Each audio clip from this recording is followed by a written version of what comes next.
State Circle is made by MPT to serve all of our diverse communities and is made possible by the generous support of our members. Thank you. You have a right to be called by your name. You have a right to know the names of the people taking care of you and what their role is. Protecting hospital patients. I wouldn't feel safe if I was walking around and I saw policemen carrying a gun, knowing how often policemen kill people of color. I feel people should be more open to it and see how it goes. A private police force moves ahead. The news I bring is good. And the passing of an environmental champion. Connecting Marylanders to their government. This is State Circle. Good evening. The big story around State Circle this week is the passing of former Governor Harry Hughes. Mr. Hughes was the clean government candidate elected in 1978 following a series of corruption cases. I come without fear for my personal safety. I say that with some reservation.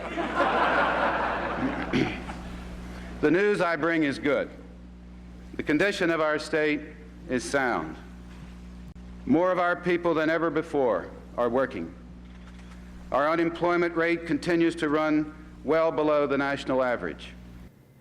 Harry Hughes delivering the State of the State address in 1985. That was just before the outbreak of the savings and loan crisis that challenged his administration. Mr. Hughes served 2 terms, and the Eastern Shore native is credited with a focus on the Chesapeake Bay.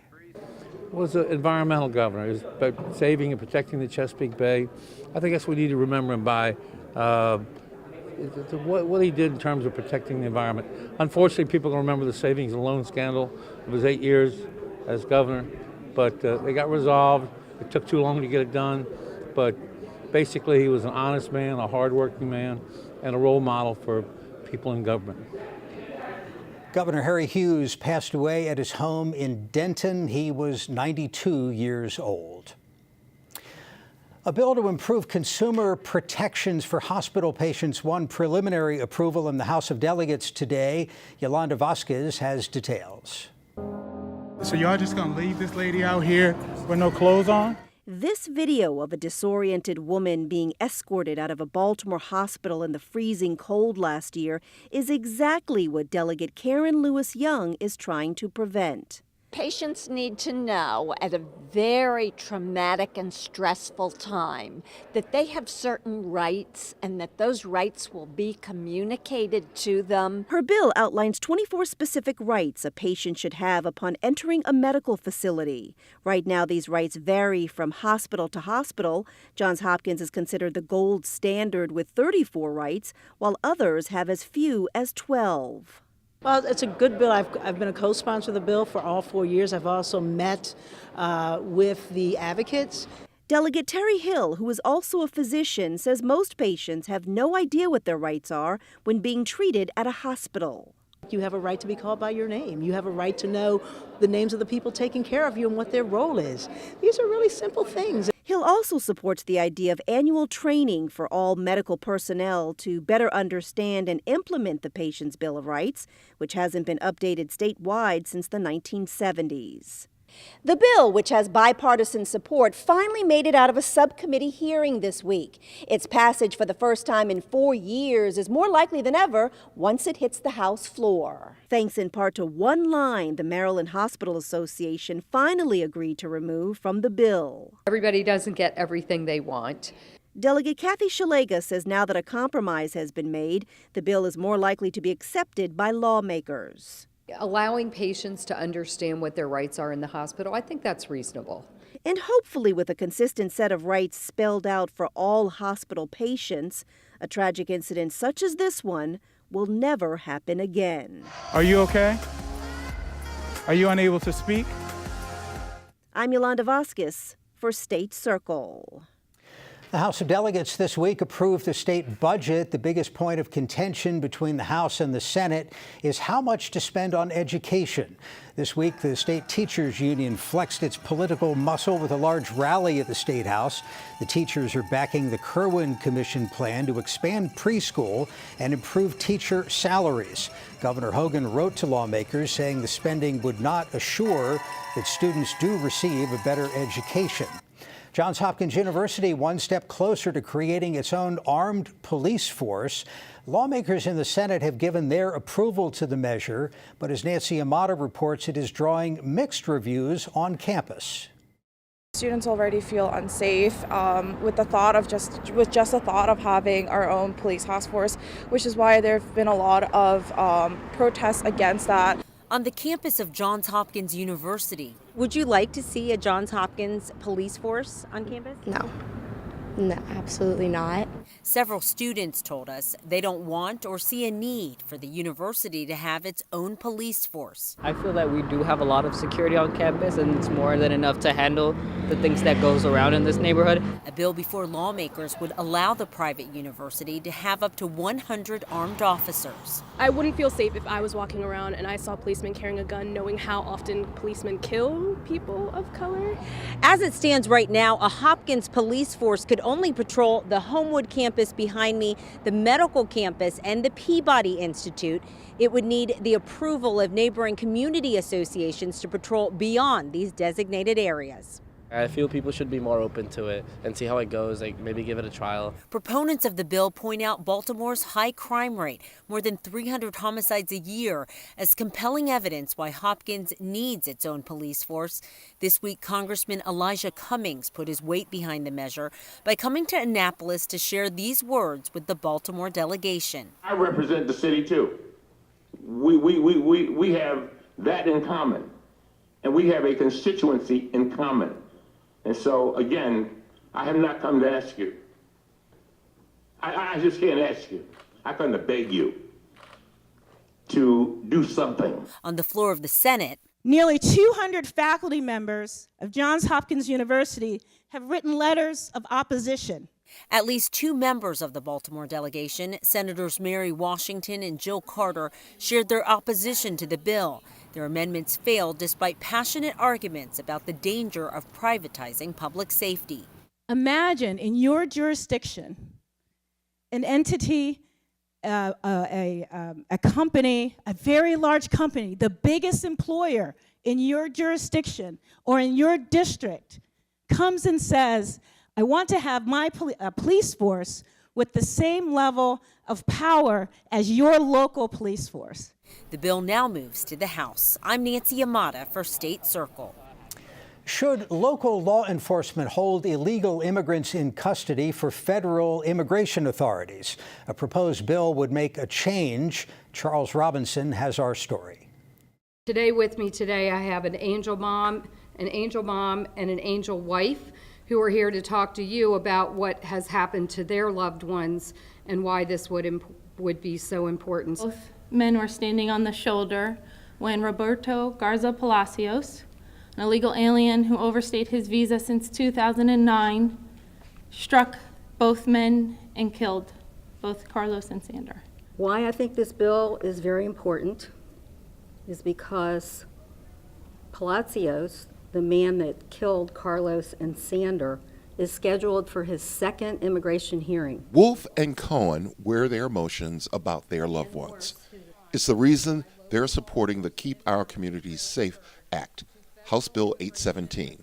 Instead of a patchwork of jurisdictions cooperating with ICE, it would apply to all of the state. We know that there are law enforcement agencies across this state that do not do this.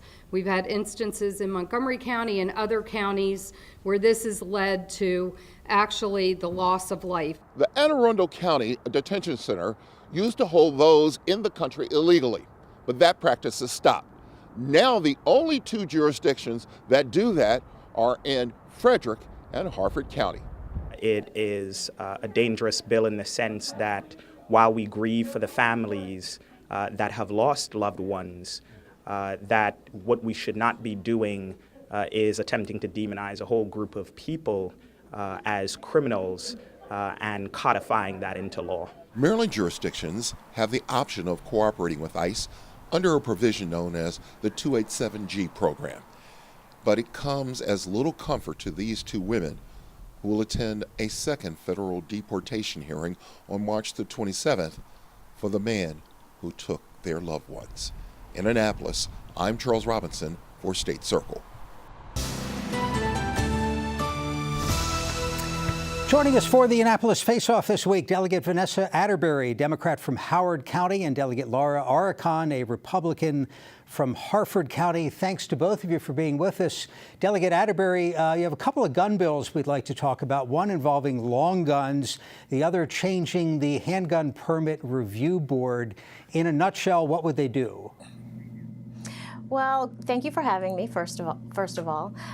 So the Handgun Permit Review Board, we are seeking to repeal that because what we've noticed within the last 4 or 5 years, well, since we've had this governor, quite frankly, there are a significant number of appeals from the state police denial of wear and carry permits that are just simply being overturned for no reason at all. There's a lack of transparency, which led to the legislation last year. We don't have real numbers or statistics on anything yet because that legislation just took effect in October. So at this juncture, we are looking to repeal the board altogether. I do have a long gun bill dealing with shotguns and rifles, and it would simply require background checks for long guns at every sale. So right now, you have to have a background check when you purchase it at, for instance, a sporting goods store, a licensed FFL. But for non-licensed FFLs, we're saying no. The two parties have to meet, and there has to be a background check as well. And that's simply a public safety, common sense measure to protect the residents of Maryland. Delegate Aricon, let me get your thoughts on both of those. Beginning with the Handgun Permit Board, in your view, how is this board doing? Are they doing a good job? I think they are. In 2013, a bill passed the legislature here that changed the way people are treated if they are caught carrying a weapon outside their restrictions. So anyone who had a carry card who was caught outside of, sometimes there's stipulations like while in the process of doing business, it became a potential jail time for them. And so people became upset and worried, so they came back to the review board to have their restrictions changed to make sure that they could comply with the law and still do business and still carry their firearms. So the increase was actually caused by a change in statute, and it wasn't because of the administration. It was direct result of the law change here in Annapolis. And on the long guns, shotguns and rifles, should there be added scrutiny when those are sold privately? So I think that most Marylanders probably think that this is a good idea. Maybe even in my own district, it's probably looked at as a great idea. I would say the way the bill is crafted, there are some concerns about carrying your firearm to a hunting location, and there's also some concerns about hunting clubs where they usually have multiple firearms that are owned by the club, and then they loan them out to the members of the club. So those would be two things that would concern us. But just in general, last year there was 475 murders in Maryland. Of that, the vast majority is handguns. In fact, hands and feet killed 11 people, and long guns killed 8. So that's basically my concern with both of those bills. And Delegate Atterbury, the long gun bill is the one that's getting a final vote in the House of Delegates this weekend. Yes, it is. And so here's what we say. You know, I've done a lot of work with domestic violence, and most of my legislation focuses on domestic violence and child abuse. And so in the state of Maryland, when we're talking about intimate partner crime, the majority of women who are murdered in domestic violence, intimate partner crimes, are murdered, and it's more than 50% with long arms, with shotguns. Actually, just today, I saw a press release where in St. Mary's County, there was an individual who he's been convicted by our Attorney General Brian Frosh for forging and being fraudulent on his application for trying to get a long gun because he is unable, he's prohibited due to felonies from getting one. So this is a problem. It is a current problem, and it's something we need to address before something happens. So I think we need to take a real look at it, and I hope it passes tomorrow. If I can just touch on the Handgun Permit Review Board. In just 10 seconds, please. Yes. Okay. The responses from my colleagues in the other party have been a distraction. This legislation has absolutely nothing to do with restrictions or requirements for a wear and carry. This has to do with process. And the process would put it in the Office of Administrative Hearings, where you have actual judges that said, yes, we can take on the caseloads. There are 55 judges. We can hear these Monday through Friday. We can get rid of the backlog, and we're equipped to deal with it, and we have the legal expertise. I'm short on time, so let me give Delegate Aricon one sentence on that if you'd like. Yeah, I would just say that we are expanding our citizen oversight of all kinds of different departments in the state of Maryland. In fact, there's been a big push for citizen oversight of police forces and other things, and I'm not sure why we are going in the other direction in terms of the Maryland State Police. And Delegates, I apologize. We have to leave it there. Thank you for your time. Thank you very much. And we're back with the Political Roundtable right after this. Got an unused vehicle going nowhere? Donate it to the one place that can take you any place. Visit mpt.org/vehicles and support the programs you love on MPT. The MPT app puts our programs right at your fingertips, so you can choose when to watch, what to watch, wherever you want to watch it. Download it now.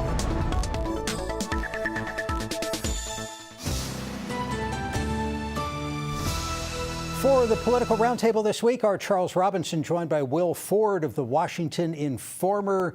Thanks for being with us. One of the top issues, of course, for legislative leadership this year, increasing the minimum wage. Where does that stand? Well, Jeff, we just had an actual floor vote, if you will, right behind us. And what happened was they actually amended their bill that the Senate brought over. That set up a procedural motion that allows it to go to conference committee. Will, why don't you explain what's the difference in between the two bills, if you will? Will do. The Senate bill basically allows for 14 or fewer employees to allow the $15 an hour minimum wage to be implemented by 2028. The House version basically goes straight to 2025. Now, I understand that the governor has also weighed in on this bill. You want to talk about that? Sure. The governor put in a compromise last week to have the minimum wage implemented to $12.10 by 2022. And I doubt very seriously they're going to consider that as part of their deliberations. So that's not going to happen. That's likely setting up a possible veto by the governor. Do the House and Senate have sufficient margins in approving these bills to override a veto? Yeah, from what I can tell, they do. I think it was like 3 or 4 votes extra that they had in the Senate, and they had a sizable majority here in the House. There's been a scandal of sorts that's blown up over the last 24, 48 hours involving the University of Maryland Medical System Board of Directors. What's happening there? This is probably the most unusual thing I've heard in a long time. Will, you want to explain that this is about the University of Maryland System Board of Directors, and they don't get paid, do they? No, they do not. That's what makes this unusual. And here's a statement, part of the statement from the governor. Quote, I plan to join the President of the Senate and the Speaker of the House to demand that the executive leadership of UMMS meet with us and provide answers regarding these arrangements. This all came about because the mayor of Baltimore, Catherine Pugh, has a children's book. And they seem to have bought a whole lot of children's books, not just 1 or 2, but close to, I think, about $200,000 or $100,000 worth of books. That's correct. That's correct. And if you're just a resident, not only of Baltimore City, but a resident in general, and you see this kind of thing going on, there will not be people who are happy with this, especially when, as Charles mentioned, a board that is not paid. Well, there's several other potential cases of alleged self-dealing at this point, people who are on the volunteer board but are also doing business with the University of Maryland Medical System hospital. So the governor's upset. We've heard the president of the Senate is upset. It's late in the legislative session, but it's not that late that something couldn't be done.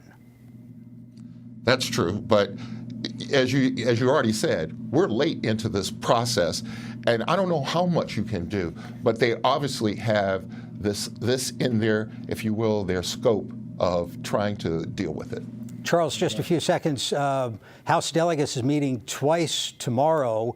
Crossover Day coming up on Monday. Just in a nutshell, what is that? Well, essentially, we're trying to get down to the end. And the first thing you got to pass is that budget. And we'll see how that goes, because the governor has also weighed on that. He's not thrilled with the money for the Kerwin Commission. Very good. Charles Robinson, Will Ford. You can read Will's work at the Washington Informer. And that is our program for this week. Tune in every week at this time as we bring the State House to your house. You can also connect with State Circle online. Streaming videos can be found at video.mpt.tv. For all of us at MPT, thanks for watching and have a good night.